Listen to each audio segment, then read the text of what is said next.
Hi everyone, today we're looking at both external cannabis substances and the internal cannabinoid system that produces self-made cannabis substances in the body.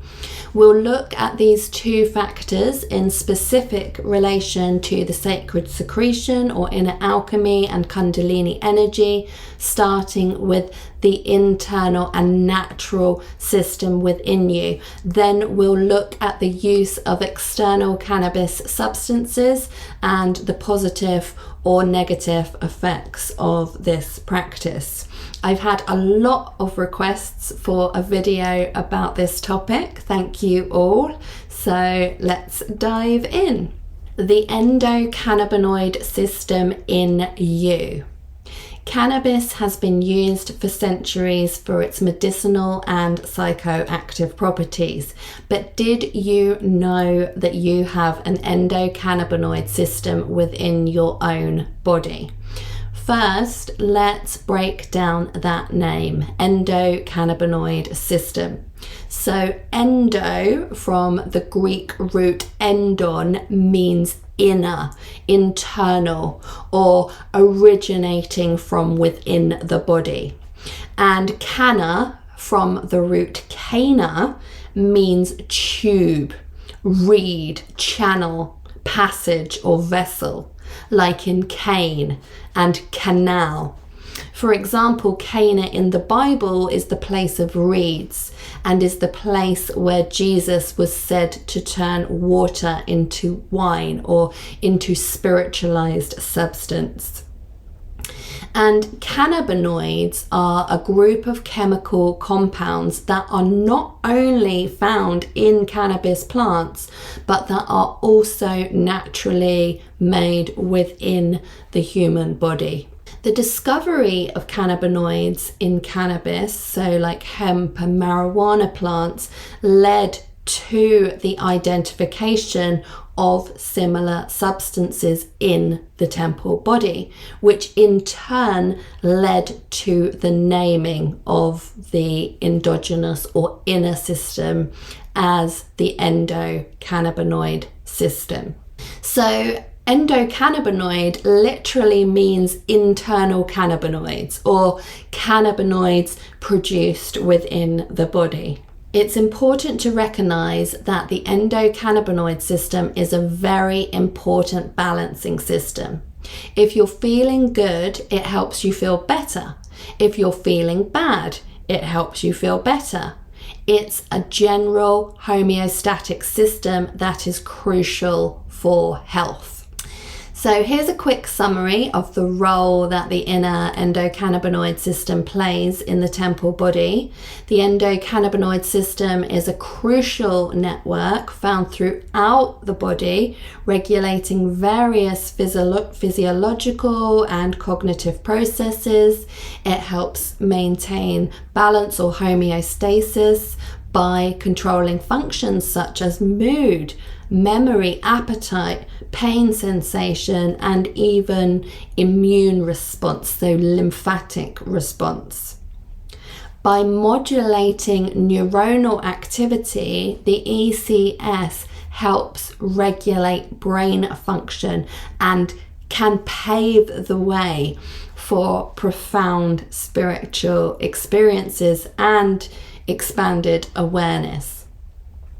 Additionally, the endocannabinoid system is closely interconnected with other bodily systems, including the lymphatic and circulatory systems, allowing it to influence immune response and blood flow. With that understood, let's take a closer look at some of the most commonly known self-produced cannabinoids and how they relate to our spirituality. Remember, you don't actually need to use any external substances to experience the effects of these wonderful natural biochemicals that are produced within. So first we have the wonderful anandamide, AEA. Anandamide is named after the Sanskrit word ananda, meaning bliss or happiness, and has often been referred to as the bliss molecule. In Hindu and Buddhist traditions, the bliss state or the transcendental state is called samadhi, and samadhi is seen to be linked with increased anandamide levels that have been brought on by the stimulation of the endocannabinoid system within. One way to promote samadhi naturally would be to use a mantra like Sat, Chit, Ananda, which means existence, consciousness, bliss, because this can stimulate the endocannabinoid system and encourage anandamide or the bliss molecule production within. The endogenous cannabinoid anandamide is a neurotransmitter, and it's primarily synthesized and secreted in the hippocampus, where it plays a role in memory and emotion formation and filtration. And the hippocampus is also linked to long-term memory retrieval and processing or accessing the Akashic records. It's also synthesized in the cerebral cortex, where it plays a role in higher cognitive functions such as thinking, perception, and decision making. It's produced in the hypothalamus, right in the middle there, which regulates various physiological processes, including appetite, temperature, and even hormonal balance. And hormonal balance promotes the harmonization of the pineal and pituitary, the alchemical wedding toward enlightenment. And anandamide is also produced in the amygdala, which we know is an anagram for Magdala, as in Mary Magdala. And the amygdala is where anandamide plays a role in processing the emotions of fear and pleasure, so switching us in and out of sympathetic and parasympathetic modes. So this cannabinoid alone has the potential to shift our state or feeling of spiritual wellness, tolerance, and vibrance. And that brings us to the next self-made cannabinoid, which is 2-arachidonyl glycerol, also known as 2AG. So this self-produced endocannabinoid, 2AG, is one of the most abundant neurotransmitters in the brain. By modulating neurotransmission and inducing feelings of euphoria and transcendence, 2AG has been said to facilitate the awakening of Kundalini energy and to promote spiritual growth as well. When present in optimal levels, 2AG promotes balance and inner harmony because it helps regulate our mood, our memory, our appetite, and even our pain perception. Being at peace in mind, body, soul, and spirit aids deep feelings of transcendence, freedom, and liberation, which in turn allows the mind to enter super consciousness or to enter the enlightened mind. And here's what Gopi Krishna has to say about 2AG. Prana is the vital force in man, called Chi in China, Ki in Japan, and Ruach in Hebrew. In yoga, it is called Kundalini Shakti, and the ancient Egyptians called it serpent power. The cannabinoids found in marijuana mimic the activity of endocannabinoids that are naturally produced in the body. One such endocannabinoid is 2-AG, which is linked to the regulation of mood, emotion, and energy levels. When the Kundalini energy is activated, it stimulates the production of 2-AG, leading to altered states of consciousness and spiritual experiences. So, if you've been doing the sacred secretion practices for a while or regularly do spiritual exercises, the chances are that your anandamide and 2-AG levels are already very healthy. The endocannabinoid system is like a bridge between body and spirit, or body and spirit, playing a crucial role in transcending physical limitations, illusions, and accessing higher states of consciousness where we can perceive the oneness and other things. We've talked specifically about the biochemicals of enlightenment in previous videos and books, and these endocannabinoids are a synchronous part of the wonderful inner alchemy process known to us as the Great ReGEneration, or as the sacred secretion, the threefold enlightenment, etc., etc. The upgraded biochemicals that are produced as a result of clean living, good thoughts, good words, good deeds, are indeed signified by Jesus, the I am, turning water into wine at Cana or Canna. But it's still up for debate whether or not the word Cana is intentionally related to self-made cannabinoids or not. Let's move on now to cannabis from external sources.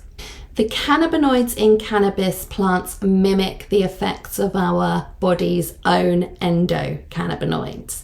The most commonly known external cannabinoids are THC and CBD. So, tetrahydrocannabinol, THC, is the primary psychoactive component of cannabis. It is responsible for the high or euphoric effect associated with cannabis consumption. THC activates CB1 receptors in the brain, leading to the release of neurotransmitters such as dopamine, serotonin, and GABA, which results in feelings of sometimes euphoria, sometimes relaxation. And then we have cannabidiol, CBD. So unlike THC, CBD does not produce a euphoric effect, but has been shown to have various therapeutic properties. CBD modulates receptor systems, influencing neurotransmitter release. So it can help with inflammation and the perception of pain by changing how we experience pain, but not taking the pain away, or by not curing the pain, if you see what I mean. So when we consume cannabis from plant sources like marijuana and hemp, cannabinoids like THC and CBD interact with our own endocannabinoid systems, altering our biochemical state, altering our inner alchemy, and therefore consciousness.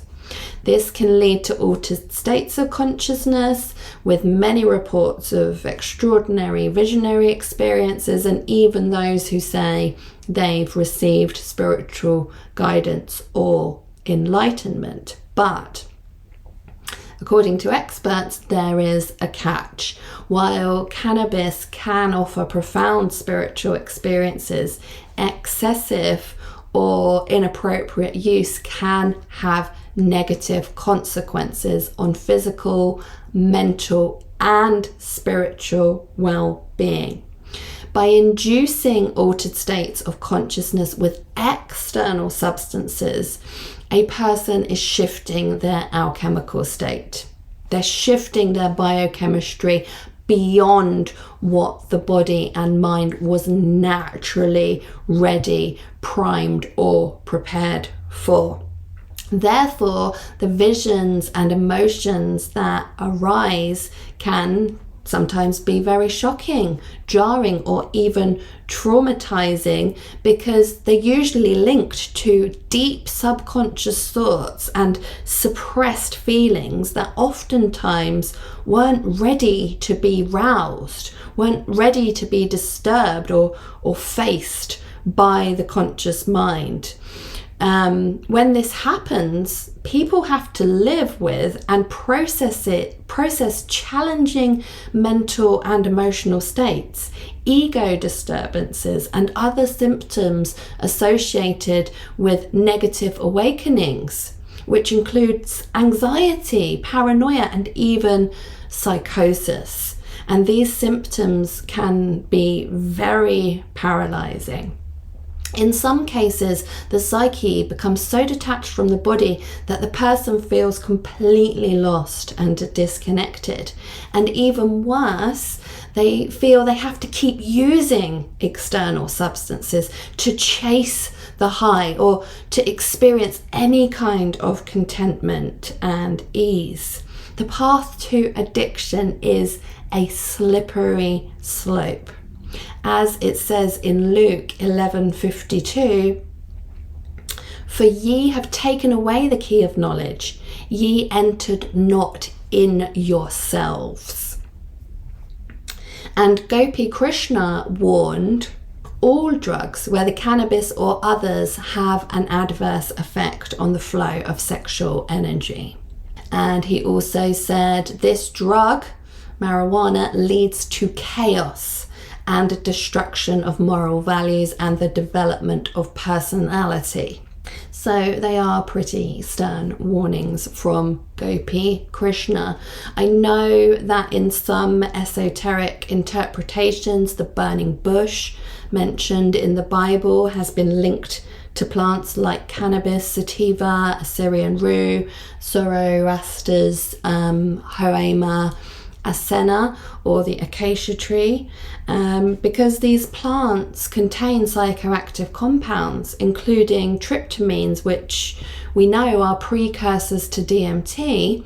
So therefore they can potentially induce altered states of consciousness, such as those that were experienced by Moses. So this is what people propose was happening there. But there are many references to Kundalini in the Moses story. And when we explore his character closely, along with the capabilities of our own bodies, it's more likely that Moses is a symbol for activated Kundalini, and that the burning bush was the system on fire with spirit, because his alchemy was enhanced through prayer, through fasting, and through other spiritual practices. So we have to use discernment and pray for wisdom before getting drawn into substance use. It's important to allow time for spiritual growth and not to rush into it. The visionary phenomenon of Kundalini rising and the preserved sacred secretion can easily be witnessed without taking external substances. Again, excessive or inappropriate use of cannabis can disrupt the delicate balance of the inner endocannabinoid system and therefore hinder spiritual growth, leading to dependency, imbalance, and even cognitive impairment. Some would argue that when used properly, cannabis can be used as a tool for enhancing spiritual experiences and promoting enlightenment, but I can't attest to that or speak to that in this video. And this quote by Jana Dixon, who is an absolute expert on Kundalini, this quote is taken from her incredible book, The Biology of Kundalini, which goes into so much depth in so many different ways about different aspects of the Kundalini and how it affects the body. This quote really helps to show the importance of going within rather than looking for any answers outside of ourselves in this way. I wish to add caution against using cannabis while in active Kundalini. Using dope on top of the huge increase in endogenous opiates would probably add to the general anesthetization, leading to an inability to form a self-center of focused ego and personal drive. Personally, I think there is so much unusual stuff going on in the transmuting body. I would want to get a clear witness to the natural phenomena and unfoldment of symptoms. I, however, still drink coffee, which is grounding and helps the energy to return to the egoic prefrontal lobe function in order to fend for oneself in the world. But even coffee on a nervous system that is in sublime reconstruction is not a good idea because of the extra cortisol production and the many destructive compounds within coffee. So what should we do in light of all of this? Spiritual practices like yoga, like meditation, like singing mantras and using mantras and praising and praying, plus breath work. These things stimulate the endocannabinoid system naturally without the side effects associated with external cannabis use. These practices not only activate the endocannabinoid system, but also promote cellular regeneration, detoxification, and the release of endogenous DMT, the spirit molecule. When activated through spiritual practices, the endocannabinoid system can lead to states of bliss, ecstasy, inner peace, self-awareness, spiritual growth, and oneness with the universe. The stimulation of the endocannabinoid system happens synchronously with the inner alchemical process known as the sacred secretion or threefold enlightenment. The practices and guidelines already highlighted many times on this channel and in my books will all assist the natural chemical upgrades that occur on the spiritual path. Unlike cannabis, these practices don't come with the risk of dependency or adverse effects on memory and cognition. When you are unable to feel, you are unable to register knowingness on this plane. That is the harm you do to your brain when you partake of what you term your weed or drugs that cause illusions to occur. Each time you partake of these things, they remove oxygen from your brain. It is the dying of your brain that causes what you term the high that you feel. That is why it occurs.